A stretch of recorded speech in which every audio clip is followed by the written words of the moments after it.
Welcome to Jedi Life with Daniel. I'm your host, Rabbi Daniel Levine. Today we are here with Professor Marc Dollinger, somebody who I've been looking forward to talking to for a while. Professor Dollinger is Professor of Jewish Studies at San Francisco State University and writes about a whole host of very relevant Jewish issues. And specifically, we'll be talking a little bit about his research on the Jewish-Black alliance or, parallel histories there. And specifically, we're going to be touching on his book, Black Power, Jewish Politics, Reinventing the Alliance in the 1960s. So, Marc, welcome to the podcast. Great to be here.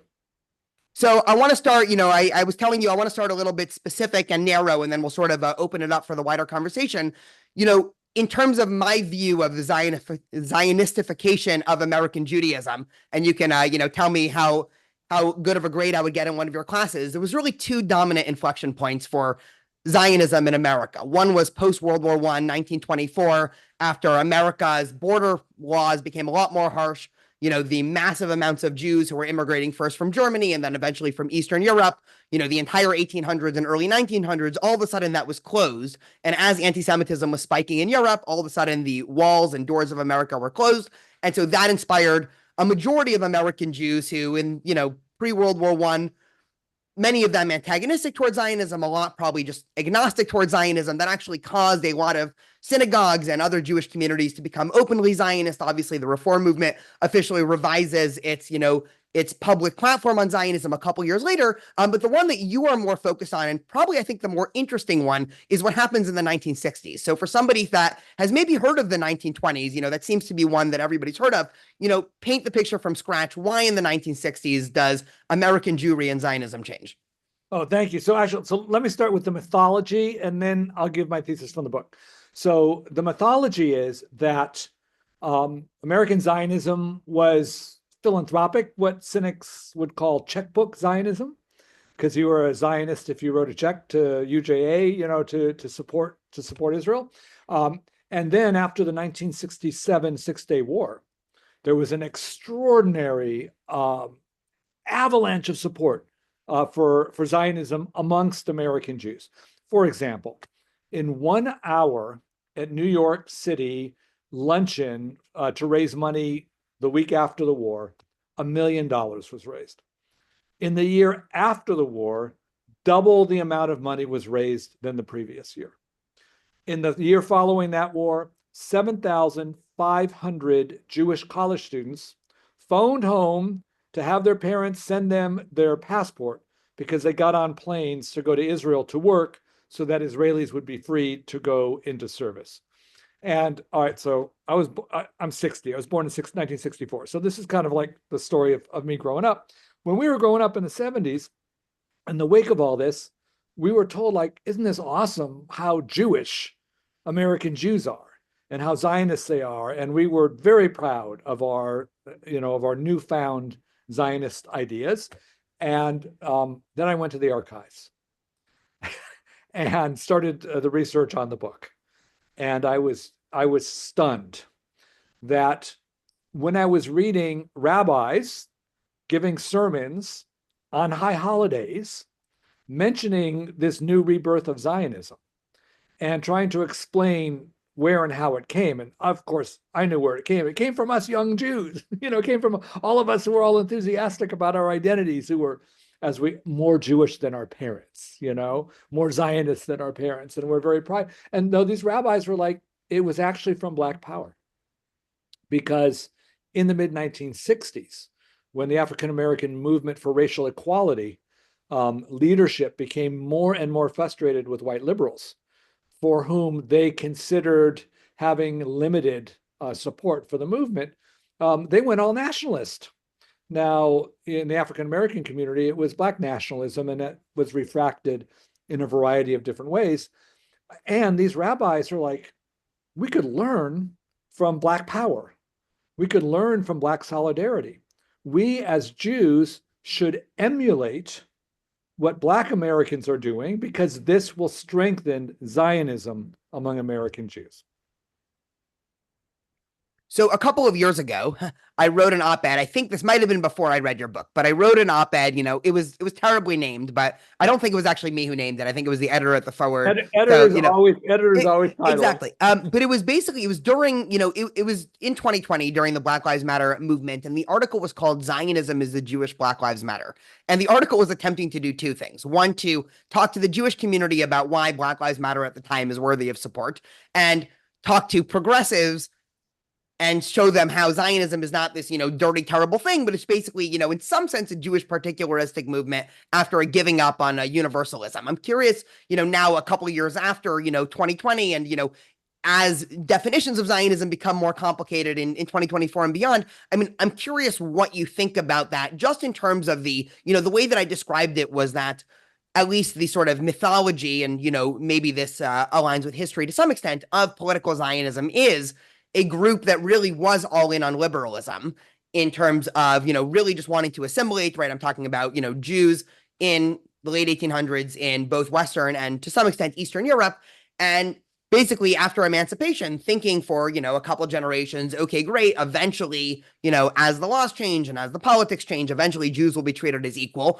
And then it doesn't happen, right? There's, this uptick of nationalism and ethnocentrism and anti-Semitism. And all of a sudden Jews look inward and say, okay, we need our own movement, our own particularist movement.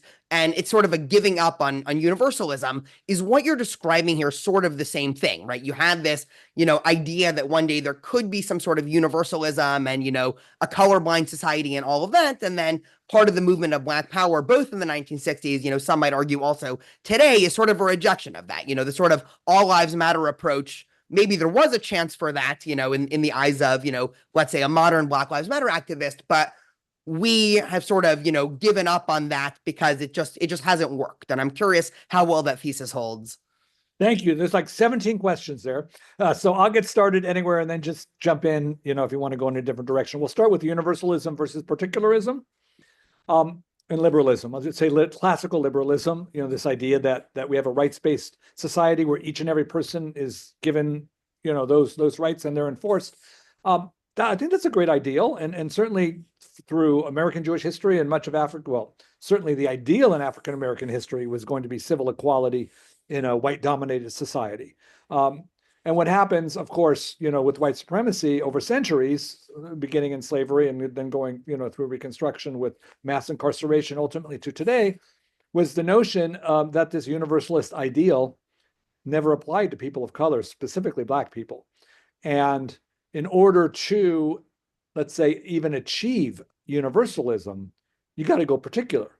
You've got to recognize systemic inequality, and Black Lives Matter recognizes that Black lives need to matter in a society which is dominated by white supremacy, where all the various systems of giving out the resources, that we have in this country and is really rooted in where one is racially classified. So American Jews, now flipping it there, white Jews, because we have a very diverse ethnically and racially American Jewish community, which is becoming more diverse as years go on. So at least amongst those Jews who are white, the universalist ideal of liberalism was great, pretty much by the second generation, certainly by the 1950s. Systemic anti-Semitism was on the way out. Jews were permitted into suburbs that used to be anti-Semitic. They were admitted into undergraduate and graduate schools, into professional life. They were finally given partnerships and those old school corporations. So by the 1960s, in the time of the civil rights movement, white Jews had made it. As Karen Brodkin argues, they became white. Eric Goldstein talks about it as a more complex process, of course. And in the Black community, still having to fight a particularist fight because they were not included in the universalist liberal vision of America. And many fought back against liberalism because they didn't think it could actually deliver, and they had to sort of progressivism or radicalism. And then to try to tie one more theme that you talked about, which was Zionism, because you sort of mixed up a couple different ideas and versions of it. And certainly in today's political climate, it gets so confusing. Let's start with, for Jews historically, as you mentioned, after the Haskalah, the emancipation in Europe, in the 18th and 19th centuries, there was this vision that Jews could be free and equal citizens in a Christian-dominated society. It turned out they couldn't. And from that grew this notion that Jews should follow the nationalism of Europe, but do it in a Jewish way. And that's how the modern Zionist movement picked up. And I think for most American Jews today, when you ask them what's Zionism, it is this idea that Jews have a right to national self-determination, that Jews have a history of being persecuted, that Jews have never been a part of pretty much any other national group. United States is probably one of the best examples of how well we have done, comparatively speaking. And now put that to the side, because if we're looking at Black nationalism and Black liberation movement, even within the United States, it continues to be an incredible challenge. And then Zionism, in a frame of some in the Black nationalist movement, because I want to be particular, there's diversity of opinion everywhere, see Zionism as a colonial and imperial movement of its own, because they see it as white Europeans moving into a region of indigenous people of color, in this case, Palestinians, and they create a parallel, and it goes to intersectionality, between the fight that Black folk have against whites in America and Palestinians would have against Israelis in Israel. Now, the racial diversity of Israelis notwithstanding, that was sort of the model that was applied. I'd love to drill down on this idea of Jews being white, and I'll just sort of give the layout. It's a very sort of controversial, I'm not saying in the, academic sense, but in the broader sense, because I think a lot of people don't really understand what that means. I think when you run it by the average student, if I was just talking to a student and, all the time students will ask me, are Jews white or am I white? And, obviously with all, the baggage that comes with, generally what they're asking is, in this, and if you disagree with my classification, let me know, the sort of progressive desire to, create a binary of, oppressed versus oppressor and all of that, saying Jews are white basically lands them on the wrong side of that coin within a progressive milieu. Now, the irony, of course, is that if whiteness is a virtue for any group, that group almost certainly doesn't like Jews. So, of course, the neo-Nazis and white supremacists, where for them whiteness is sort of, great, Jews are never white, and vice versa. So it almost seems like, at least from my personal opinion, it just seems to be this catch-22, where if whiteness is good, Jews are not white, and if whiteness is bad, then Jews are white. And so Jews just can't seem to win. So, if somebody generally asks me if Jews are white, then I'm talking, are Ashkenazi Jews, am I white? What I'll usually say is that I'm white passing, and, just to complicate it a little bit, but I'm curious to run that by you, because as you mentioned, obviously throughout the 1960s and 70s, all sort of systemic anti-Semitism basically ended in America. But, I would just love to get your thoughts on, whiteness, and then, starting in America, then eventually we can flip over to Zionism. Great. I'll go in a totally different not totally, but a different direction, because I don't like the notion of that binary of powerful and powerless, because once we set up that as the equation, then there's no good way out of that. So first, once again, I'm speaking only of white Jews, because we have increasing numbers of Black Jews and other Jews of color, for which this discussion would not pertain. So racial privilege is conferred.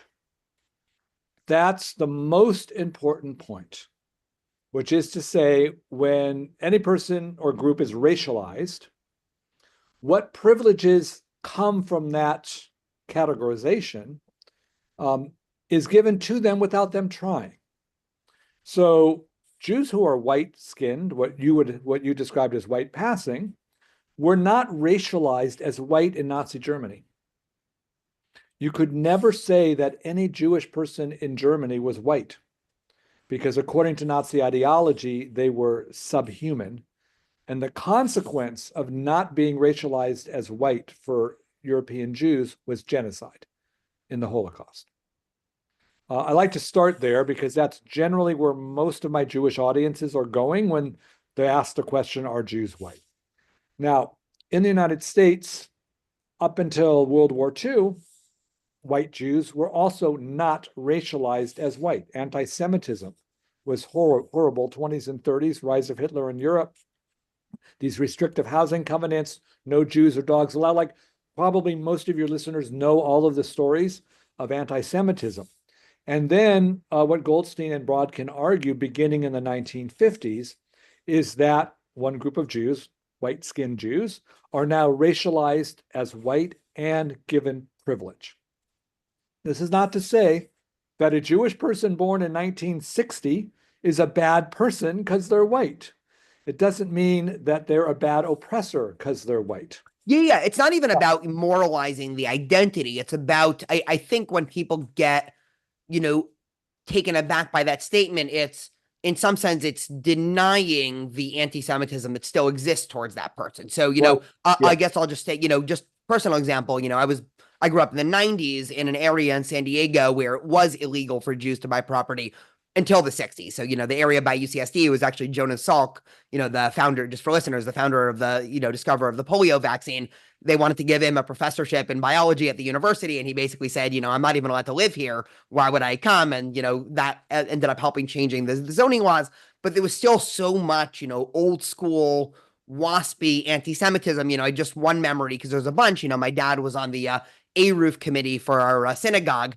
And I remember he went to these meetings, week after week to city council, and people would say things. And this is late 90s, early 2000s, like, do we really want an A-Roof here? That'll make a lot more Jews move into the neighborhood. And it was sort of open and, and that was, again, not to say that that is the equal experience to somebody growing up as, a person of color or anything, but that was clearly us as being Jews having some sort of, anti-Semitism thrown at us from the assumption that we are not the sort of, good Protestant, the way that real Americans should look. It's almost the same thing. I'm thinking, when Trump says, I don't know if he loses the election, it's the Jews' fault because they vote Democrat, right? Like, when something like that happens, I think for a lot of Jews to then hear, well, they're also racialized as white.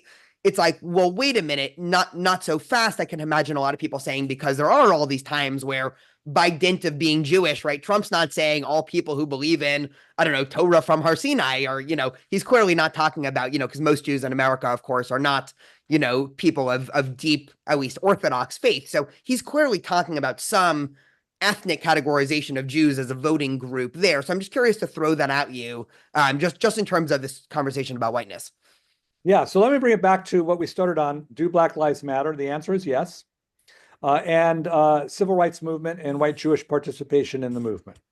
And the conferral of racial privilege on Jews as white after World War II. Which means, since the 1950s, more and more American Jews, whether or not they're suffering anti-Semitism, are benefiting from white privilege and are reinforcing a system of white supremacy in their lived experience. For example, when Jews were permitted to buy homes in white Protestant suburbs, white Christian suburbs in the 1950s, it was the achievement of the American dream, because they came here, they worked, they got their kids in college, they earned money, GI Bill, a lot of times got low interest mortgages, the anti-Semitism decreases, they've got their house. And when I was growing up and in the books I read, that was always portrayed in a positive light, except that the anti-Black parts of those restrictive housing covenants were not removed. And even after the US Supreme Court in 1948 ruled them unconstitutional, there were still informal ways by which Blacks and other buyers of color were not permitted in. And if one came in, many of the white residents, including lots of Jews, would move because, they were afraid that their housing values would now decrease. So in 1951, the Anti-Defamation League did a survey of Jewish community centers in the United States to see if they were racially exclusive, to see if when they opened in these white suburbs, they were going to embrace the white racism of the Christians around them. Half of the JCCs would not admit non-Jews, Jews only. I don't have evidence of if a Jew of color tried to get in, what would have happened. But for the half that would permit Christians, a third of those were racially exclusive. So what we find is, in terms of Jews' whiteness, power, and privilege, is in achieving the American dream, white Jews became a part of a racist system. It's not that they wanted to. It's not necessarily that they tried, but it is to say that when privilege is conferred and you did nothing but was born white in order to get it, it has an impact. And it also shapes and forms the decisions that we as white Jews make. Now, let me go to the earlier critique and the concern. So I'm an educator, and I want to add a new layer to the old layers. And I think most white Jewish listeners are very aware of the anti-Semitism, so I don't really feel a need to talk about that. They're less understanding of what the conferral of white privilege has meant. So white supremacy is the system by which white people get to be supreme. For Jews, it's tough to use that language because it's close to the word white supremacist. And a white supremacist is an anti-Semite who wants to bring harm to Jews. So when white Jews hear white supremacy, they often conflate it with a white supremacist, and they think that they're being accused of being the oppressor that would be oppressing them. So here is a really tough sentence. I just tried to capture it as well as I could, which is Jews can benefit from a system of white supremacy, even as white supremacists kill us when we pray. We are holding both. We suffer anti-Semitism. We know what it's like to suffer genocide because we're not white. At the same time that in this time, in this place, in this country, we are white and privileged. And in this case, as Ibram Kendi argues, unless you're an anti-racist, unless you're actively fighting against it, then you are a part of the problem. The whole move to, I wasn't necessarily thinking of going this way, but I'm just kind of, curious to throw it out there. Since 2020, it seems like there's been a lot of people, prominent, let's say, in the Black community that are now against the anti-racist movement. I'm thinking of people like, John McWhorter over at Columbia. I mean, I'm curious, that type of argumentation of, I guess, taking a step back, this idea of, is the best way to fight racism to do it by race specific or to almost try to fight racism via colorblindness, just to lay out arguments for both. Obviously, if you think the best way to fight racism is race specific, that's when you would get into, all sorts of progressive policies, affirmative action, DEI, all of those things. On the flip side, there is another type of argument that also recognizes systemic bias, both historic and current, but tries to solve things from a race blind perspective, say, class centric, which if there's disproportionate levels of income and household wealth between Black and non-Black households, which of course there is, if you do a race-based class-based affirmative action, that will disproportionately help the people who were disproportionately hurt back then. But it sort of obscures this idea of bringing race to the forefront, which, at least from what my perspective, the more you focus on the innate, the more you focus on difference between people, just social psychologically, the more people are going to, harp on that, even to the point where, I don't know, you take a bunch of fifth graders and say, you're the red team and you're the blue team. By the end of next week, they hate each other and have all sorts of rumors about each other. So just in terms of where we're at as a society, if somebody wants to, say, okay, I recognize all of this, yes, there has been both historic and even, current systemic racism. The question of what is the best way to fight it, and sort of the subtext is, what is the best way for, a Jewish community to fight it with, and I'll add in the one more, piece that I'm thinking of, and I'm throwing a lot here, is a lot of these more progressive groups, such as Black Lives Matter and the anti-racist movement, have gone all in on this sort of anti-Zionism that for most Jews who want to do the right thing in liberal and progressive circles, they almost feel like they have no spot there. So I'm curious, both to hit that question of, race versus class, and then, we can talk about, where Jews fit in here. Yeah, and then you had another one about anti-Zionism. So we'll start because I think you actually just answered the question. So does race matter? Yeah, race matters. Racism is the story of this country from its very first day. So if we as a society need to switch from centering race to centering class, knowing that when we center class, we're still going to be centering race, because we know, because of racism, there's a disproportionate number of people of color in a lower economic position. then I ask the rhetorical question, why are we switching to class when we all really know it's about Yeah. race? So I mean, just an attempt to answer the rhetorical question. I think there's two big ones for me. One, the race, focusing on race, I think is more keen to make more people actually racist. And so, to on really both sides of the extreme here. I don't Both think it makes them racist. I think it reveals their racism. okay, interesting. And then the second one, which I think, might actually be, more of a concrete philosophic difference. When I think of where liberal society should be in 50 years, I think colorblindness has to be the sort of end goal. And so there's, for me, there's always this question of, okay, how do you get from a society that is not colorblind to a society that is colorblind? And a class-based, obscuring the variable of race, but still putting in policies that actually help people that have been hurt by racism seems to, check both boxes. The alternative is if we continuously focus on race, then, at what point do we, try to remove that from our policies? And you already sort of see that playing out now in the public sphere. So I'm curious, I mean, when you look at a place like America, in 50 or 100 years, assuming we don't, blow ourselves up with AI or nuclear weapons, tomorrow, where do we want to see race, or, I guess, do you personally want to see race still as an important variable of public conversation, or would it be better in some sense, or possible, maybe you don't think it's possible, for race to be as irrelevant as, I don't know, hair color, where, it's interesting to see different hair colors, but I don't think, no one would say brown hair is different than blonde hair is different than, whatever. Thank you. I'm going to reject the framing of the question. Perfect. Colorblind means white. And that's a problem. So I don't want a colorblind society because I want a rich, diverse society. I want an ethnically, racially, gender, and every possible way of diversity. So the moment we're blind, the first thing we are losing is the wonderfulness of our diversity. And when we're colorblind, what we actually are is it's actually white supremacy. That's what it really looks like. The flip side, the side that I hope would have some redemption in that argument is when we say colorblind, do we mean actually the end of racism? Is that what we really say when we mean colorblind? All right, I'm all for the end of racism. 50 years from now, it would be great if there wasn't any racism. And I don't think we're going to deal with ending racism by not talking about racism and by moving it to talk about class or something else.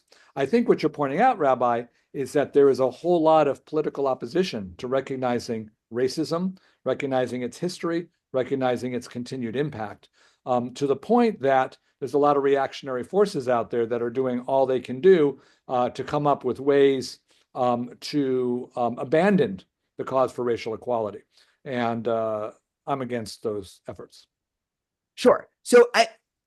Okay, so I guess just taking, just addressing that for 1 second, because, I'm still not, personally, I'm still not convinced, only because it just seems that this is both backfiring and also creating, hard lines in the sand in a situation that's a lot more nuanced, in the sense of, when you're dividing people based off of, race-centric philosophies. I mean, the line between these different groups, I mean, we all know, whites and blacks who get married, or Jews and non-Jews, or Jews who marry, non-Jewish black, African Americans, and, all of these, eventually, I think, as we get to this, bigger, melting pot that, it seems like is almost inevitable given, just demographics. I mean, we've really only had, 50 or 60 years post-civil rights movement in America. So we're still, this is still very nascent in terms of, some might say America, was not even a liberal democracy until 50 or 60 years ago. I really like that,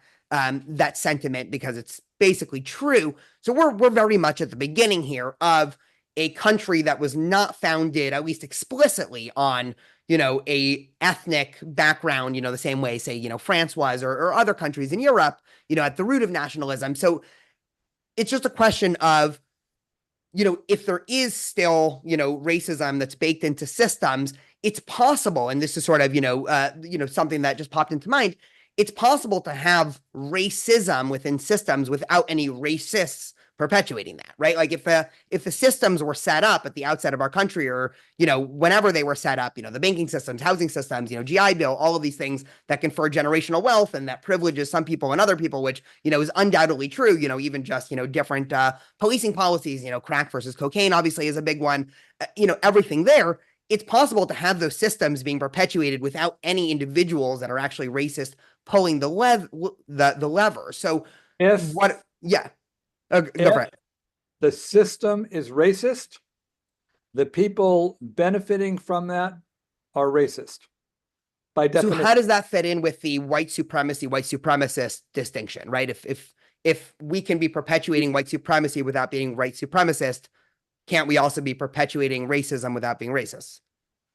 Okay, so you cannot. And this is from Ibram Kendi's thesis. If it's a racist system and you're a white person benefiting from the racism, you are racist. And it's an important distinction because when I grew up in the 70s, a racist was somebody who supported the KKK or didn't like Dr. King. So it's pretty easy for all of us to say we're not racist. But if we live in a system of white supremacy, where those with white racial privilege are in fact, enjoying more privilege in every regard than everybody else, then that is by definition racism. You open by saying that there's this backlash, right? That because of the sort of Black Lives Matter advocacy. That's not black backlash. That's white supremacy. That's the system. And those, who are racist in that system, who do not want to see power shared equally across racial lines. And we can expect, and throughout US history, we see that anytime movements for whether it's racial equality, gender equality, and any sort of equality, that you're going to have the bigots on the other side who are going to push back hard. And it's called The Cycles of American History. Arthur Schlesinger Sr. and Jr. Wrote about that. So it's a tactical question, which is if you're trying to fight for equality and the bigots are going to fight against you, are you going to compromise? It's called liberal gradualism is a fancy word for this. Are you going to move forward at a little slower pace, thinking that that's the way you're going to do it? Or are you going to be more progressive, radical, or even revolutionary to demand equality and not to compromise? So I think that the moment we're in right now is really where this backlash is coming, the anti-DEI folks and the rest of it. And a lot of the way in which they're framing even the terms of the debate are actually not an accurate representation of what's happening, but it's sort of a redo in order to sort of justify a retrenchment. I guess so. I guess what I'm sort of thinking of is I won't give any names, but there sort of are a lot of both people obviously in the Black community, but just, here's one example of how I think, even let's say affirmative action can actually lead to racism. I know, far too many doctors for my own sanity. And, I've heard some of them say, it's easier for certain people to get into, med school. So I actually wouldn't trust a doctor of X background knowing that. Now, That's that is racism. That's pure unadulterated racism. so it's racism kind of, because if you know that, let's say you want a doctor with the highest MCAT scores and you know that, I don't know, for Asian Americans, they have to get the highest scores, isn't it from some perspective rational to say, I want an Asian doctor? It is irrational. It is pure unadulterated racism. There has been anti-Black, anti-brown, anti-whatever you want to have it, through every level and every phase. This is white supremacy at work. Affirmative action has been a process by which the doors to power have been opened. And I guarantee you that those who come in on affirmative action, in order to get to where they got to even be able to take advantage of affirmative action, are going to be a whole lot more seasoned, more experienced than the typical sort of white suburban kid that's coming in without any of those. And then in a deeper sense, the notion that someone would look at someone's skin color and then come to an assumption, first, that they had affirmative action, and second, that affirmative action somehow meant that they were inherently inferior, is really the definition of racism. And yes, although if there's systems in place to actually prove, right, this is where I think, why I think focusing on race is just the wrong perspective, just in terms of my, politics and also just, ethical views of the world, because it almost prompts that, meaning you're almost starting this off from a okay, we're going to talk about race. And, it is, looking at, a white Jew or, an Asian and saying a whole host of assumptions. So it just kind of trains people to, when they're viewing the world, instead of seeing, individual, individual, individual, which is sort of the, bread and butter of liberalism, to almost see, okay, this group with all of the, historic, both pluses and minuses about them and, all the, all the different policies and all the different, negative and positive stereotypes. And, in my mind, the goal was to train people out of that. So, I want a system where you just view every single person as an individual, also not being oblivious to the fact that, history matters and system matters and figuring out some way to figure that out, but not on the basis of race, only because it just seems like, and, what I'm seeing now, at least from, the sort of DEIification of, all these systems is a lot more people are focused on race in a negative way or in a stereotypical way than, 10, 15 years ago. At least that seems to be the case. And then we call them out for their racism and we continue to work for justice. But I guess, I guess where I get confused is just what, even the definition. So let's take, I don't know, the Latino community who, has been moving more towards the right. And, even this term, Latinx, or even the term people of color. I talk to a lot of people of color who don't like the term because it almost, others them in some way, as opposed to just calling them, people. And so, I'm wondering at what level the sort of, when I read, Ibrahim Kendi's book, it almost seems like it's the, what is it? The soft bigotry of low expectations. It's like, okay, you're talking about this group as if they have no collective power and agency. And it's just, all these different systems. And, as opposed to, I don't think again, that at all. He's not. Absolutely not. In fact, the argument, the anti-racist argument, is coming from the opposite perspective, that there are groups of people who are incredibly talented, incredibly hardworking, and because of the systems of white supremacy, are prevented from going anywhere near the access to power and privilege that those with white skin are able to be born into. Interesting. So the one other question that I had just on this sort of area is a lot of, race-based let's say admissions, so you have, I don't know, Nigerians who are, their family wealth is, crazy high, that are now disproportionately getting accepted to schools because of their skin color, but they have not faced the same historic racism as, African Americans to some extent. And so, again, this is just another area where it seems like a class-based distinction would obviously help, in the sense of, if we're trying to correct a historic wrong in America, right? Internationally, it's not true that, Black people have suffered at the hands of white people. We can always find exceptions to a rule. There's always going to be an exception. The challenge is if we take an exception and try to normalize it, and then use that as a crutch to try to stop anti-racist maneuvers, then we are actually engaging in an act of white supremacy. So let's take the class argument versus the international student argument. Certainly, there is going to be a Black person who did not need legislation or help or support, and they're going to get in. If you switch to class-based from race-based, it's going to be a whole lot worse. We cannot expect perfection, and when we find an example and use that as an opportunity to eliminate an anti-racist program, then we are actually creating or recreating and reinforcing white supremacy. Got it. Okay, interesting. I think we might just have to agree to disagree on this one. So I want to bring in the element of Zionism, because I think it's so interesting. Zionism from a certain perspective. Zionism I always describe as one of these optical illusion, psychology tests, where if you look at it one way, it's one thing, and the other way, it's another. That's, of course, true with Jewish tradition. Is Zionism a break off from Judaism? The answer is yes. Is Zionism a part of Judaism? The answer is yes.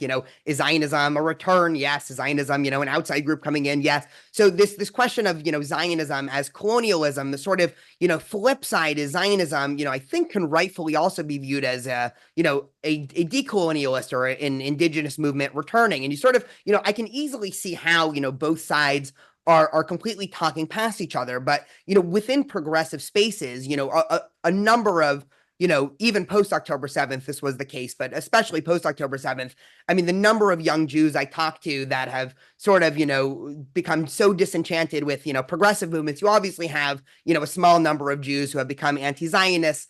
Again, I think, certainly more African Americans voted for Trump than young Jewish anti-Zionists. So in my mind, this sort of disproportionate attention on them, I just think is, a little bit unfair just talking about, movements and the power there, right? It's an interesting conversation for another time. But among, normal, mainstream Jews who are Zionists, liberal Zionists, whatever, what is your diagnosis? Because you seem to be in favor of a lot of more progressive, culture and politics. I certainly wouldn't consider myself there, but as somebody who, is in favor with, say, the movements of the anti-racist movement. I mean, what's your sort of diagnosis as to how this group has become infatuated with anti-Zionism? And I'm curious, where would you say, if ever, that teeters into anti-Semitism?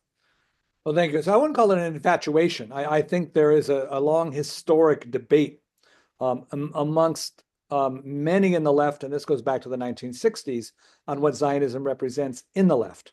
Now, first thing we have to understand is that there was a very strong marriage between Zionism and the left, and up through the late 1960s, actually.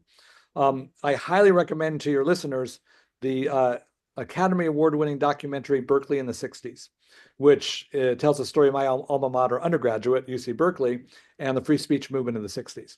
Because there's a scene where they're doing a sit-in in Sproul Hall, the main administration building, and someone brings in what was then a record player, because that's what you had to do back in the day, and they start playing Israeli folk dance music on the record player, and just about everybody jumps up and starts doing Rikudei Israeli folk dancing.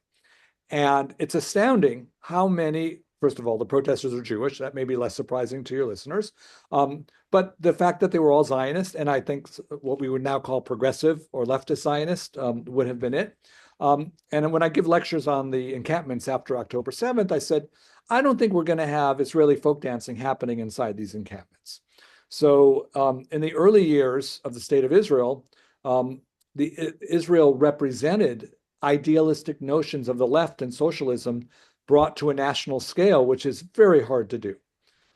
Beginning in the mid-60s, a new interpretation of Zionism emerged in the white left and amongst some in the African-American leftist community. And how much of this, sorry to cut you off, is a result of the sort of Soviet propaganda of the Soviet Union switching from Zionist to anti-Zionist? Yeah. I think a lot had to do with Soviet Union as well, and a lot had to do with what we now, thanks to Kimberly Crenshaw, call intersectional identity. The idea that a person will identify with another person across national boundaries in understanding that oppression coming from systems of white supremacy can act internationally. So there was a competing notion of what Zionism was, and now Zionism was colonialism and imperialism. And then, Netanyahu, Bibi, comes into power. He's pretty much been in power for most of the life of my undergraduate, age population. And he's bringing revisionist Zionism, which is a much more nationalistic one. He has two fascists in as ministers in his cabinet, Ben-Gvir and Smotrich. So now we have at least three definitions of what it is. So when people are dropping the word Zionism, they are imbuing the word with their own definition. But they're not understanding that whomever they're arguing against, it's got probably a very different definition. So the first thing I always say is, what do you mean by that? Because I probably agree with you, right? I mean, when you say I'm anti-Zionist and what are you anti? Well, I'm anti all those things too, but I'm also a Zionist. Well, how could you be a Zionist? Well, then I explain how I can be, and then we go from there. So when does anti-Zionism become anti-Semitism? Anti-Zionism, well, first of all, if it uses an anti-Semitic trope, it's absolutely anti-Semitism. That's the easy thing on one side. The easy part on the other is that if you're Palestinian, you're allowed to be pissed off at Israel. Certainly now. It doesn't make you anti-Semitic to be pissed off, because we have two groups with claims to the same piece of real estate that have been killing each other for close to 80 years since statehood, longer since before statehood. And the sooner we can figure out a way that both those communities can live in that same piece of real estate without, killing each other, the better. So is denying the right of the Jewish people to national self-determination anti-Semitic? I think so, because I think Jews do have a right to self-determination in their ancient homeland. And Palestinian civilians especially have a right to be upset about what's happened to them, whether it's their or their ancestors' fault or not. So I try to hold space for all of those different perspectives, and I just urge everybody to take a breath and just imagine humanity everywhere. No, I love that perspective. And I don't think I would be surprised if anyone listening to your definition there, was upset. Of course, if this was a largely, I'm going to guess my audience, there's probably a couple progressives, but it's probably mostly, general liberals and, probably split liberal conservative 50-50. Um, you know, they're probably not going to disagree. If it were more progressive, I would say there'd probably be more backlash. So I guess the question is more precisely, there was probably a 6-month period of my life I would have identified as a progressive. I'm sort of long past that for a variety of reasons, but one of the big reasons is, okay, you have, cultural progressives that endlessly talk about, microaggressions about every type of group, whatever.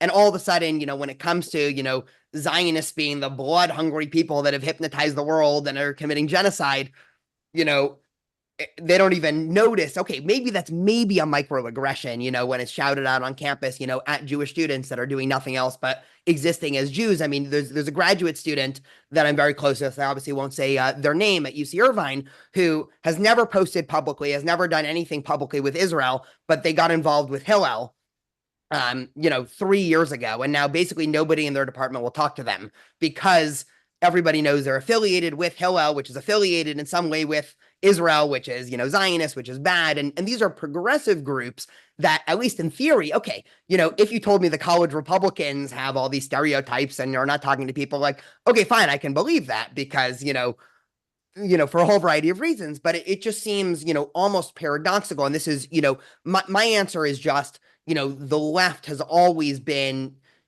full of or enveloped in anti-Semitism. I think both, from the Soviet Union, you can almost draw a straight line to a lot of, progressive groups. But I'm just curious, is that too simple? Meaning like, I do understand, within this framework of intersectionality, which is also why I, sort of reject the framework.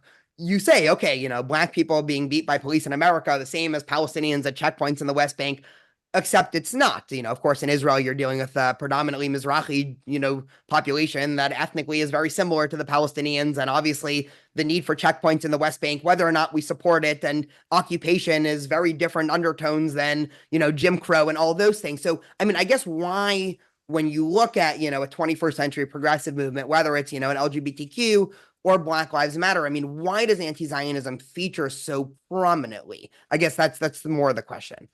Right, thanks. So you're using words like the left and progressive in sweeping terms, which doesn't work. It's parts of the left and parts of the progressive community. American Jews are the second most, at least liberal, group in America, voting wise. Only African Americans or more. So we're going to find a whole lot of Jewish people on the progressive left. We're actually going to find Jewish people in the anti-Zionist left as well, and certainly a lot more after October 7th.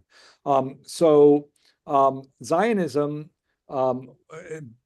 pretty much by the late 1960s is when the argument that it was imperialism and colonialism really began to pick up in the left. And it actually split Jews from the left. In one of my earlier books, California Jews, and I talk about the Berkeley Free Speech Movement. Some of the Hillel students sponsored a Hate Israel Day after the Six-Day War in 1967, caused them to get pushed out, of Hillel, which I know you feel close to. So how does that answer your question? A little bit. I mean, it almost just seems like, I think, progressive Jews and, I actually understand a lot more why a progressive Jew would want to sponsor a Hate Israel event than somebody who's not Jewish. Because as Jews, Israel is, whether it's right or not, I'm not giving a normative statement, descriptive, Israel claims to be the representative of the Jewish people in state form. So once it claims that mantle, then if you're a Jew, you in some way, whether you like it or not, have some connection to this. And so if Israel's doing horrible things from, forget Israel Palestine, because that tends to be more controversial, something that is probably uncontroversial among my guests, marriage laws in Israel and divorce laws, being controlled by the ultra Orthodox court.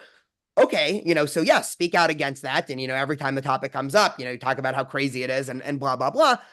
it makes a lot less sense why, out of all the many options on campus of, all the things happening in the world, why Israel gets the disproportionate attention. You can talk about the UN, just with the same sweep, why there's so much attention on Israel when, say, I don't know, there's, 100 other things that are happening at any given time that also could be, broadcast. And I mean, when yeah, so I guess that's more of the point of the question. So Jewish students, while I might disagree with them in some political sense, I think both, community wise, I actually, I'm very proud to say there are some prominent anti-Zionist Jews that are a part of Hillel, and I'm very happy that they are at UC Irvine.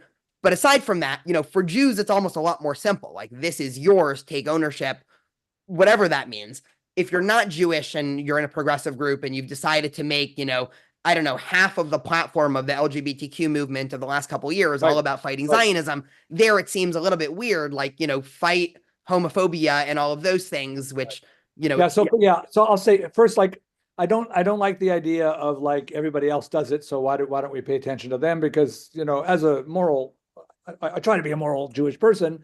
I'm like, it's my obligation, certainly within the Jewish community, to speak what I think is right, regardless of if the rest of the world is going to hell in a handbasket too. So that's the first point. The second point is, yes, certainly since the 1960s, there has been a disproportionate amount of attention at the UN and elsewhere paid. And, your listeners may be aware that at the University of Michigan last month, I was giving a talk actually on the book that you're describing. I wasn't even talking about Israel or Zionism, and pro-Palestinian protesters shut me down. And the objection wasn't that I was giving the wrong thesis on Zionism, and they were inappropriately disagreeing. The problem was I'm a Zionist, and I was invited to campus to talk about anything. That's pure, unadulterated anti-Semitism. And it has no place in the university, has no place in the country. So, but that person is going to be welcome with open arms at the next campus Black Lives Matter, and LGBTQ. I hope not. Oh, yeah, I hope not. No, that's an overstatement. Certainly there are going to be people in any kind of movement who are going to be welcoming folks like that. And there's going to be a whole lot of people who are not going to be welcoming them either. I think it's really dangerous to make those kinds of generalizations, especially around Black Lives Matter, because Black Lives Matter is actually not an organization. It's a hashtag. And the hashtag is Do Black Lives Matter? And the answer is yes. So there are going to be folks who believe in that hashtag who are anti-Zionist, and they're going to believe folks who believe the hashtag who are absolutely Zionist. So I think it's dangerous, because then we end up suffering from the same sort of whiteness issues that we're trying to fight against. Got it. So I have one more, question that I've been asking, a lot of my, interesting guests lately, and then I'll see if there's any other topic that you think we didn't hit that's interesting. There's been a lot being talked about, in terms of, I'm just thinking of the Atlantic article about, the setting of the golden age of American Jewry, whatever one might think of the premises of that article. I'm curious, from your vantage point as a scholar of America, Judaism, American Jewish history, do you think we're in some sort of setting of the golden age of American Jewish history? We're obviously at some sort of inflection point. Do you have any predictions or thoughts as to, what might happen in the next generation or two in American Judaism? All right. So my snarky answer is I'm an historian. It's tough enough to predict the past. I can't predict the future. My next answer is I believe I was quoted in that article, Zet Fro's article. Then my first book, Quest for Inclusion, was included there. And no, I think we're not doing fine, because the last 8 to 10 years has been awful in terms of anti-Semitism. That said, related to my themes of Jews and whiteness, we are at the highest echelons and levels of society. Our challenge is not whether or not we're going to have power and privilege. Our challenge is how we're going to leverage it for the good. So that's what I try to keep focused on.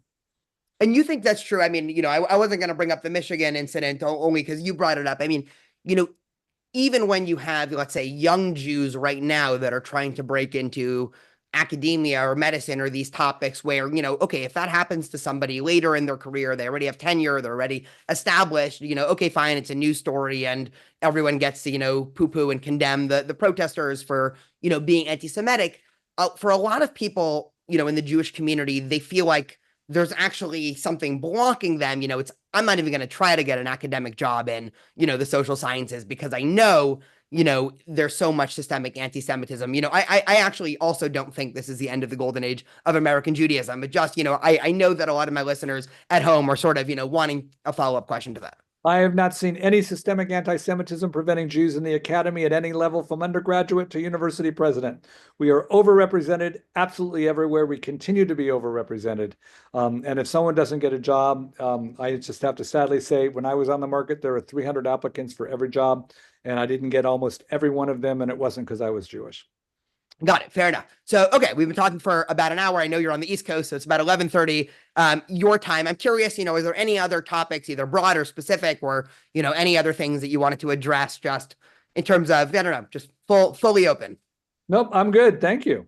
Amazing. Well, thank you so much. I definitely recommend that listeners, read your book on, many of your books, but specifically your book about 1960s, and the Black community and the American Jewish community. I think it's both helpful to, again, as you open with, dispel a whole bunch of stereotypes that I certainly grew up hearing the sort of, very overly simplistic version of the story. And then also, a lot of food for thought to things to, I think, challenge people, which is what all good educators should do. So Marc Dollinger, thank you so much. Thank you. A pleasure.